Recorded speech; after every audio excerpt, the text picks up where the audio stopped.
Bonjour et bienvenue, ici le Ch'ti, bienvenue sur la chaîne de la luxure et bon week-end. J'espère que vous allez prendre cette occasion pour vous reposer un petit peu de cette dure semaine qui a été aussi un bol en émotion du monde du jeu vidéo.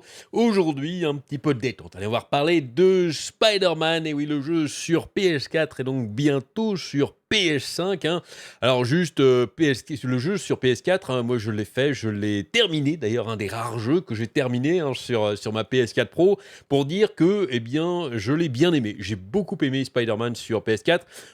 Chouïa répétitif, si on veut être un petit peu tatillon, voilà, avec des commandes un petit peu, je pense que ça fait partie de ces jeux, pour moi, il y a beaucoup trop de combinaisons de touches, donc c'est un petit peu dommage, le jeu s'embrouille de temps en temps. Et puis saleté de pigeon. Je pense que ceux qui ont joué au jeu sauront de quoi je parle. J'ai bien ragé en essayant d'attraper ces putains de pigeons. Bref, pardon, je deviens vulgaire, mais c'est vrai qu'ils ils m'ont fait le voir de toutes les couleurs. Bref, bon. Et donc, il y a le nouveau Spider-Man, Miles Morales, qui va sortir avec le nom du nouveau personnage. C'est plus le même gars qui est dans Spider-Man. Et donc, il va sortir sur PS5, alors en même temps que la sortie de la PS5, c'est-à-dire le 12 novembre aux États-Unis, et je sais plus où, et puis dans le reste du monde, donc vous, ça sera le 19 novembre donc 2020. Et le jeu, c'était la petite surprise quand ils ont annoncé ça, eh bien, il y aura un petit bonus, c'est l'édition remaster de justement le jeu sur PS4. Alors au début, je trouvais ça génial, je l'avais dit, je trouvais ça super parce que le jeu était moins cher en fait que les autres, il était je crois à 50 brosouf il me semble, et il y avait le remaster offert dedans. Je me suis dit: «C'est génial!» Sur Sony, un truc super pro gamer, je me dis: «Là, chapeau les gars, bravo!» Bon, ils ont un petit peu changé depuis, malheureusement, c'est toujours dommage quand on fait ça. Maintenant, il est dans l'édition Ultimate, voilà, c'est pingre. Je trouve ça pingre et je trouve ça vraiment dommage. Ça aurait été génial pour les fans de Spider-Man d'avoir juste l'édition remaster comme ça offerte dans une édition pas chère de Miles Morales.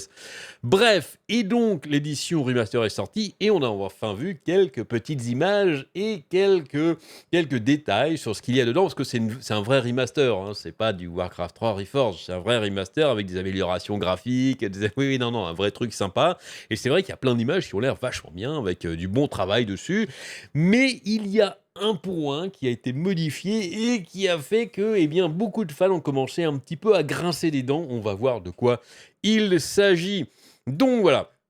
Ici, Spider-Man, Miles Spider-Man Remaster détaillé, c'est le post officiel sur le blog de PlayStation.com.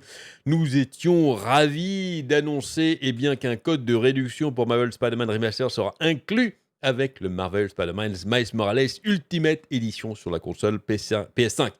Il s'agit d'une remasterisation complète de nouvelle génération de Spider-Man de Marvel. Marvel Spider-Man, c'est le nom. Il devrait donner des numéros, parce qu'on ne s'en repère pas à chaque fois qu'il y a des remasters, des retrucs. Donnez un numéro quand même. Si c'est un remaster 1.2, je savais bien, ou 2.0, je ne sais pas, bref. Bon. L'équipe a soigneusement conçu la version définitive du jeu avec de nouveaux actifs, des nouvelles technologies, des mises à jour. Nous profitons des technologies de nouvelle génération introduites par la console PlayStation 5, ainsi que d'apporter des fonctionnalités supplémentaires au jeu, dont 3 nouvelles combinaisons. Alors, combinaisons, c'est les costumes. Il y en avait déjà plein dans le jeu. Peut-être un petit peu trop, je sais pas. Moi, je suis pas super fan de ce type de cosmétique, à moins que ça soit, pour moi, les combinaisons de base qui apportent des pouvoirs différents. Ça m'intéresse, que du coup, on peut jouer un peu plus suivant notre style. Les trucs purement cosmétiques, j'ai jamais trop aimé, mais bon, je pense que peut-être les fans apprécieront. Parlons des mises à jour graphiques. L'équipe a effectué un travail minutieux de mise à jour de l'environnement de la ville pour profiter de la nouvelle console. Au-delà des modèles et des matériaux améliorés, l'une des plus grandes choses que nous avons apportées au jeu est les reflets par lancer de rayons, par traçage de raies, comme je les aime à appeler, le fameux ray tracing, effectivement, et les ombres ambiantes. Nous avons maintenant de vrais reflets sur les fenêtres des bâtiments, et cela est magnifique avec notre nouveau ciel et notre nouvelle météo. C'est vrai que les reflets, ils ont l'air vachement bien. Il y a une petite vidéo que j'ai mis dessus, près. Alors que sur la version PS4, les reflets, c'était, on voyait à moitié, là, il n'y a pas du tout quasiment le début du personnage, on voyait un petit peu de jambes, un petit peu de pieds, c'était, ils pouvaient pas, ils faisaient ce qu'ils pouvaient avec la puissance de la console, c'était déjà très bien, ils pouvaient pas, là, ils peuvent se donner à cœur joie, mais bon, je sais même plus qui est le reflet, qui est le vrai, c'est, c'est bon, j'exagère évidemment, c'est fantastique, mais ce ne sont pas seulement les environnements Nos personnages ont également bénéficié d'une énorme amélioration des shaders de peau, des yeux et des dents de haute fidélité aux mèches de cheveux rendus individuellement. La nouvelle technologie et les détails donnent une nouvelle vie à nos personnages et à leurs performances. Cela nous amène à l'un des plus grands changements. Ah, c'est là qu'on va tiquer un petit peu. Afin d'offrir les meilleures performances aux joueurs avec nos jeux Marvel Spider-Man de nouvelle génération, nous avons refondu le visage de Peter Parker. Nous avons adoré travailler avec John Bubniak sur le jeu original. Cependant, pour obtenir un meilleur match avec la capture faciale de l'acteur Peter Parker Spider-Man, Monsieur Yuri Lowenthal, nous avons choisi Ben Jordan pour être le modèle de visage de Peter Parker sur la console PS5. Il a l'air incroyable dans le jeu et les performances émouvantes de Yuri prennent une nouvelle vie. Voilà, donc ils ont changé sa gueule, tout simplement. Ils ont changé le visage du personnage principal et c'est là que ça tique. Parce que dans les bons jeux, en général, ce qui fait aussi un bon jeu, hormis le gameplay et le truc, c'est que le fait qu'on s'attache au personnage un petit peu, on s'identifie, ou même au-delà de l'identification, on s'attache un petit peu, on suit son histoire, on suit sa vie, on le voit déambuler, et là on change carrément. Alors c'est censé être le même, mais ça change de visage, c'est le même, ça fait un petit peu l'effet que dans les séries télé. Des fois, vous suivez une série, ça fait 10 saisons que vous avez la série, vous avez les mêmes acteurs, et puis il se passe un truc dans la vraie vie, l'acteur peut plus, ou il est mort, ou il y a eu un truc, il va passer à autre chose, il en a marre, et ils mettent un autre acteur à la place, mais c'est le même perso en fait. Et là, il y a un choc. Là, il y a un gros choc, il dit non, ça va pas, j'y crois plus, c'est pas possible, je peux pas.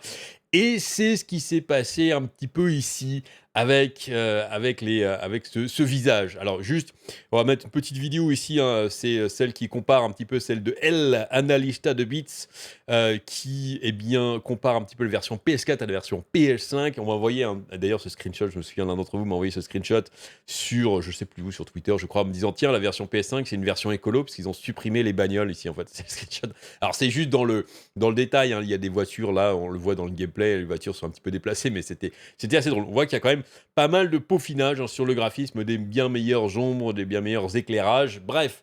Et donc, voici le petit passage, hein, qu'il montre dans le blog officiel, le petit passage où on voit le personnage, donc le nouveau personnage avec son nouveau visage déambulé. Voilà, ça dure quelques secondes, on va se le faire. Hello? Parker!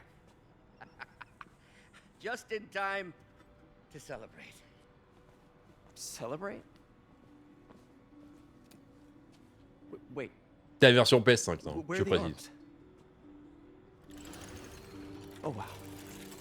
Oh là là, j'ai des grosses tentacules. Mais qu'est-ce que vous allez me faire, Docteur Octavius? Non. Peter, regarde mes grosses tentacules.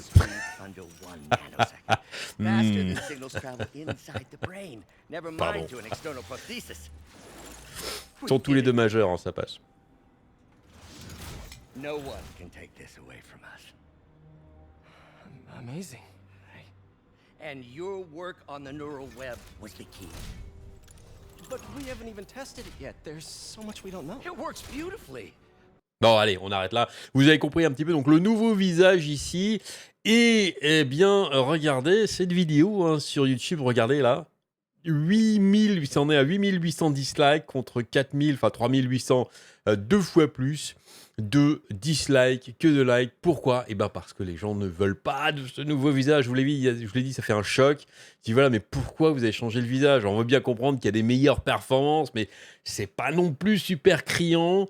Bref, voilà, c'est une mauvaise décision. Changer le visage de Peter Parker, un Peter. Donnez-nous l'original de la PS4. Nous ne voulons pas de ça. S'il vous plaît, restez sur l'original Peter Parker. Il a l'air d'un TikToker de 16 ans. Qu'est-ce que vous avez fait de mon Peter ? Et c'est vrai, un petit peu, on va voir.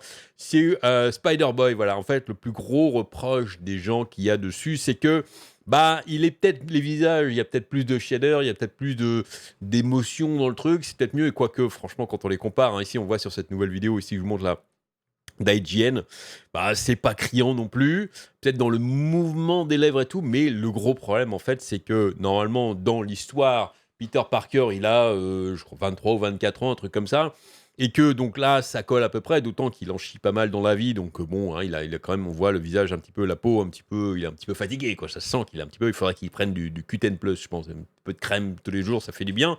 Bref, mais là, on a l'air d'un gamin, d'un lycéen, en fait. Et donc, du coup, les gens, bah, ça colle pas du tout au perso. Bon, alors, c'est vrai que peut-être les gens sont un petit peu biaisés, parce que ça, c'est l'original. Les mecs ont passé des heures et des heures à penser le jeu, peut-être, avec ce personnage-là, et du coup, changer, bah, ça leur convient pas trop. Mais je dois avouer quand même que bah, je suis relativement d'accord avec eux, hein. Il a l'air d'un tout jeune gars qui vient de débarquer, qui est, je sais pas, et franchement, pour comparer un petit peu les deux, dans le visage, je sais même pas s'il compare les mouvements, si, alors un tout petit peu, Arms. vraiment un tout petit peu ici, ouais. Ah, vite raté. Wait. On voit très très peu finalement de Well, comparaison barely là, c'est un truc. C'est les nouveaux shaders, le nouveau truc, c'est pas évident hein, sur le visage, donc ça apporte peut-être un petit peu plus pour l'œil d'expert, c'est peut-être beaucoup mieux, mais bah, voilà, moi je suis assez d'accord avec les gens, ils auraient dû garder l'original. C'est pas grave si c'était un petit peu plus moche sur la version, c'est qu'une version remaster, hein, c'est pas non plus. Si tout le reste est magnifique, on pourra leur pardonner de prendre un petit peu moins de shaders pour garder le visage original. Ils ont gardé les visages, d'ailleurs, ils ont gardé les visages originaux des autres mecs, hein, donc finalement, pourquoi? Alors, ils se seront expliqués, il s'est un peu expliqué dans un post, à Monsieur Brian Nitar. Aujourd'hui, eh bien, le nouveau visage de Peter Parker a surpris beaucoup d'entre vous. Et nous, à Insomniac, hein, c'est eux qui ont fait le jeu, eh bien, nous comprenons votre réaction. Et oui, même moi, ça m'a pris du temps pour m'habituer au nouveau look de Peter. Mais comme nous avons discuté du futur de la franchise et que nous allons sur PS5, il est devenu vite apparent ou évident que nous devions vous livrer des personnages qui ont l'air plus réels avec des meilleures faces, des meilleurs visages pour l'acteur, hein, l'acteur original Yuri Lowenthal, qui s'est révélé en fait très très rapidement une nécessité. Je suis pas tout à fait d'accord avec ça. Bref, nous sommes attachés à ce personnage autant que vous, donc dites-vous bien que c'était pas une décision difficile et ça n'a jamais été pris. La décision n'a pas été prise à la légère. C'est marrant, cette expression revient à chaque fois qu'il y a un problème. La décision n'a jamais été prise à la légère.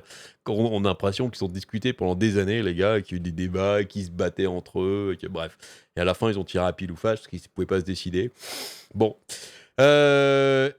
Tout au long du futur développement de Marvel Spider-Man, nous continuerons de lire vos commentaires, d'écouter, et nous serons toujours à l'affût pour améliorer chaque facette du jeu. En même temps, j'espère que vous pouvez nous faire confiance que cette décision est ce que nous pensons être la meilleure pour le futur de la franchise et pour nos buts futurs pour ce personnage de Marvel. Voilà, c'est dit. Donc, en gros, on comprend, mais on changera pas. Parce que pour nous, on pense que c'est la meilleure décision pour le futur, pour le passage à la PS5.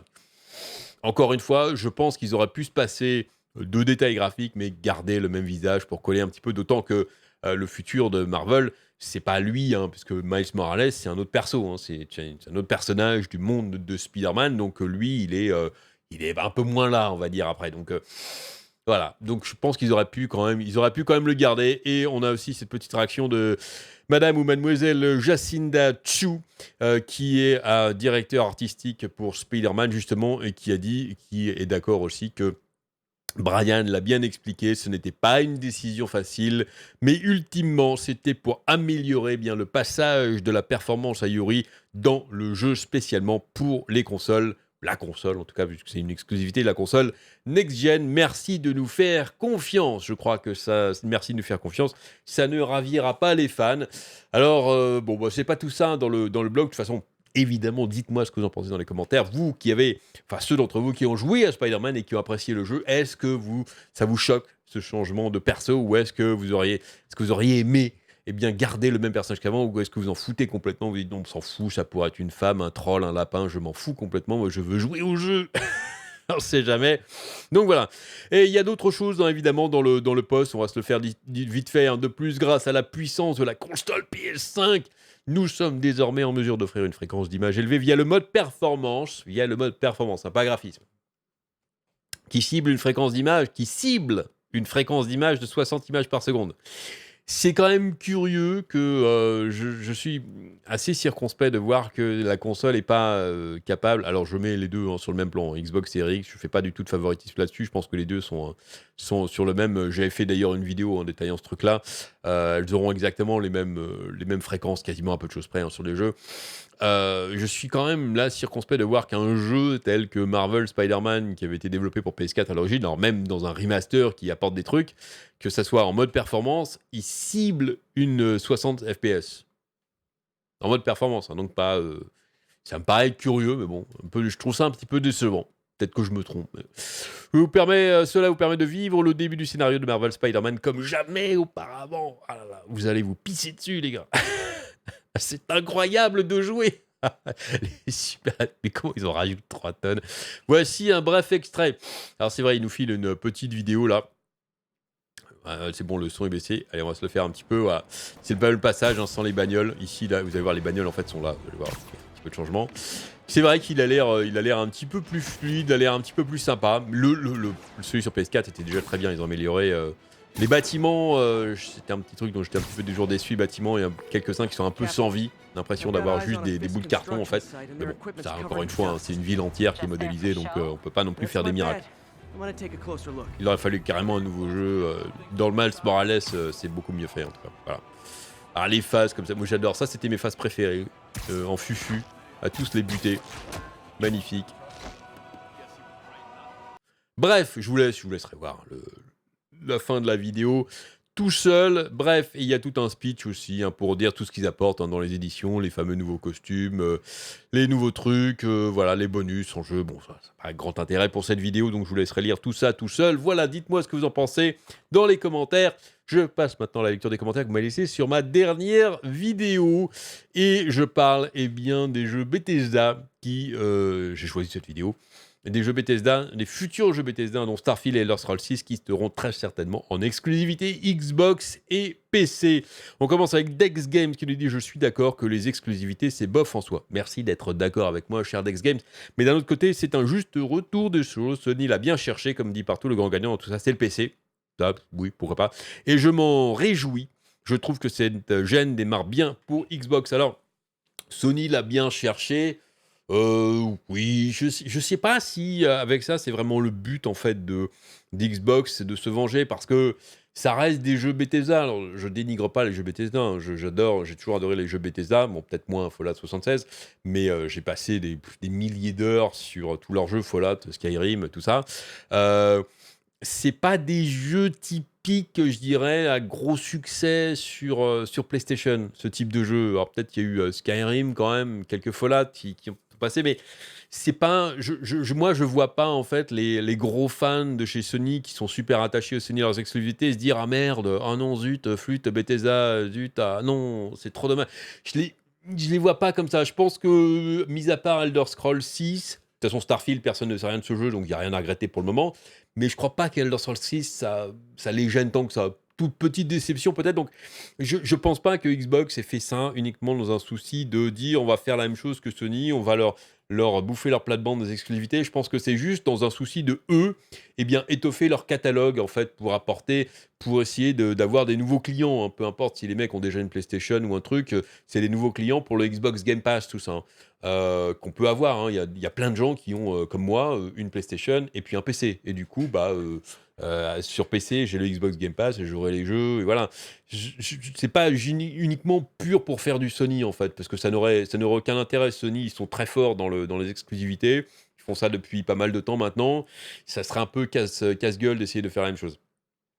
On continue, Bassen, Kera, ils ont payé, ils font ce qu'ils veulent de leur studio, c'est logique. Oui, non, mais ça, vous avez entièrement raison, hein, ils ont payé pour leur truc, ils font absolument ce qu'ils veulent avec, c'est normal, j'ai jamais dit que c'était anormal, j'ai juste dit que moi, globalement, les exclusivités, j'ai hors de ça. Vous voyez, Spider-Man, là, je viens d'en faire un petit détaillant, j'ai beaucoup aimé Spider-Man sur PS4, eh bien, moi, j'adorerais que plein de joueurs, que les joueurs PC et les joueurs Xbox puissent jouer à Spider-Man, puisque c'est un bon jeu. Et moi, j'aime bien quand les gens peuvent jouer à des bons jeux. Parce qu'on est là quand même, c'est du divertissement, les jeux vidéo. C'est c'est pas, enfin, je sais pas, c'est voilà, plus des gens peuvent se divertir avec de bons jeux, plus moi je suis content. C'est pour ça que j'aime pas les exclusivités de base. Mais maintenant, c'est la loi du marché, hein. Les mecs, il faut qu'ils vendent des trucs, il faut attirer des clients, c'est comme ça. Maintenant que Microsoft a des grosses exclus, ça chiale. Encore une fois, non, j'ai vu personne chialer vraiment, hein. Je vois pas déjà moi non de base. Je suis encore une fois, contre les exclusivités, mais je le répète, hein, c'est pas je vois pas les fanboys, Sony, chialer en se disant: «Ah non, Microsoft, ils ont fait un super coup, on est trop déçus». Non, non, non et les mecs de chez, et les donc les gros fans de chez PlayStation, ils s'en fichent un peu et les fans de chez Microsoft Xbox, bah, ils aiment bien puisque ça leur fera des jeux en plus, pour eux garantis. Bon, voilà, je ne vois pas. Salut Lusty, je suis sur PS4, j'ai acheté Fallout 76 et je regrette effectivement. Je disais que ouais, je connaissais des gens qui avaient acheté Fallout 76 sur PS4 et qui regrettaient, d'autant que sur PS4, il y avait quand même un peu plus de bugs que sur PC, il me semble-t-il. Il y avait des gros trucs qui avaient été mis du temps à être réparés. Voilà. Pour revenir hein, sur les exclus, j'ai un exemple qui me revient à la tête. Euh, Par exemple, imaginez que, c'est pour ça que j'aime pas les exclus, j'ai envie que, imaginez que vous avez une musique que vous adorez. Vous êtes tombé sur un chanteur, je sais pas, n'importe quoi, un groupe, et vous adorez cette musique et vous voulez la partager avec vos potes. Voilà. Et puis vos potes, il y a un de vos potes qui vous dit: «Ah bah non, la musique, elle est disponible que sur Android. Moi, j'ai un iPhone, je peux pas l'écouter, je suis désolé». Vous voyez, pour moi, c'est un peu le même bon, c'est un peu tiré par les cheveux mon exemple, mais c'est le même principe. Vous voyez? C'est pourquoi est-ce que un support en fait, on pourrait pas profiter finalement de choses donc c'est dommage, c'est dommage. J'aimerais voilà. Mais je suis peut-être, un utopiste. Allez, j'espère que ça vous aura plu. Amusez-vous bien et à très bientôt.